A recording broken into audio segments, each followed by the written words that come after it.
FDLE agents are investigating a trooper-involved shooting that left a man dead last night in Live Oak. TV20's Alexis Goings is live at the Busy Bee gas station near there where the shooting happened. Alexis, do we know what led to the shooting? Well, I reached out to Florida Highway Patrol troopers, and they refused to disclose that detail. So whatever had led to this incident is still a mystery.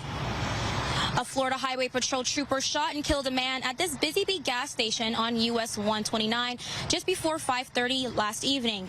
FHP officials shared the unnamed trooper involved is not injured, but now it's leaving some Live Oak residents curious and concerned. Well, if something like that happened here in Live Oak, eventually everyone's gonna know what happened. You know, it's a little quiet right now, but people will be talking. And you will find out exactly what happened. FHP officials stated that the trooper involved is now on a non-disciplinary administrative leave, and the Florida Department of Law Enforcement agents are leading this investigation. FDLE agents also refused to comment on what led to this incident. However, they are conducting interviews and collecting evidence that they soon will turn over to the state attorney's office to determine if that trooper will face any charges. Live in Live Oak, Alexis Goings, TV 20 News.